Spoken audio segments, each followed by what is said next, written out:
Friends, welcome to my channel. এটা হচ্ছে রুই মাছ। আমি করব আজকে রুই মাছের তাওয়া ফ্রাই। তার জন্য লাগবে আদা বাটা, রসুন বাটা, ধনে গুঁড়ো, জিরে গুঁড়ো, কর্নফ্লাওয়ার, চাট মশলা, হলুদ গুঁড়ো, 2 রকম লঙ্কা, শুকনো লঙ্কা আর কাঁচা লঙ্কা বাটা, 2 রকম নুন, সাদা নুন আর বিট নুন। আর এটা হচ্ছে গোলমরিচ গুঁড়ো, আর এটা হচ্ছে লেবু। এবার আমি রসুন বাটা, আদা বাটা দেবো, একটু রসুন বাটা দেবো। সমস্ত উপকরণগুলো আমি এর মধ্যে এক এক করে মিশিয়ে দেবো।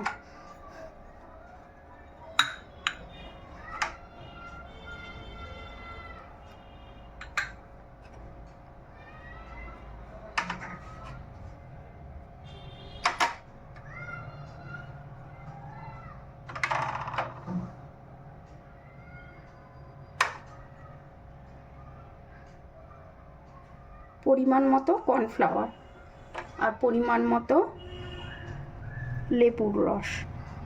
আপনারা যতটা পরিমাণে টক খাবেন সেই অনুযায়ী লেবুর রস দেবেন। আমি একটু টক খেতে বেশি ভালোবাসি, তাই একটু বেশি দিলাম। আর এটা এবার আস্তে আস্তে পেঁয়াজ ম্যাগনেট করতে হবে।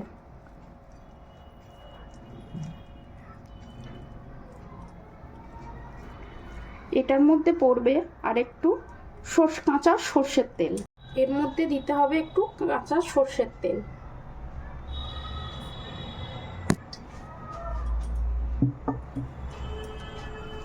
দিয়ে এটাকে ভালো করে আদর করে করে ওকে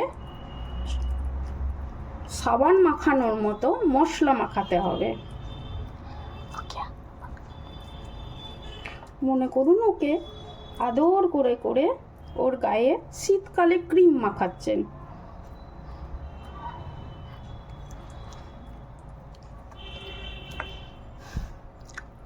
আমার মনে হচ্ছে আর একটু কর্নফ্লাওয়ার লাগবে, তাই আমি একটু কর্নফ্লাওয়ার দিয়ে দিলাম।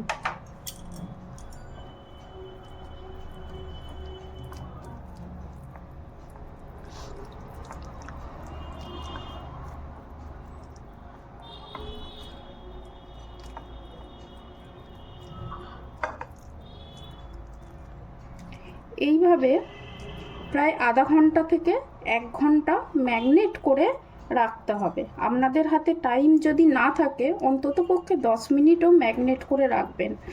যত ম্যাগনেট করে রাখবেন তত খেতে এর টেস্ট হবে। ফিরে এলাম 1 ঘন্টা পর। 1 ঘন্টা আমার হাতে টাইম ছিল, তাই আমি 1 ঘন্টা ম্যাগনেট করে রেখে দিয়েছিলাম। তোমাদের হাতে না টাইম থাকলে তোমরা রাখবে না। এটাকে ডিপ ফ্রাই করতে হবে।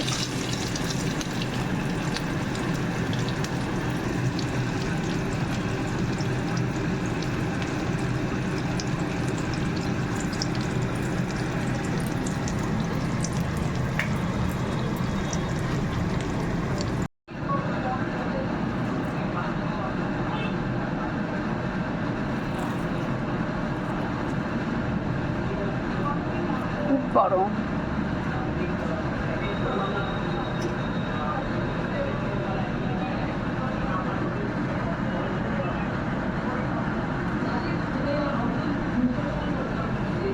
So yummy. একবার অন্তত বানিয়ে খেয়ে সবাই।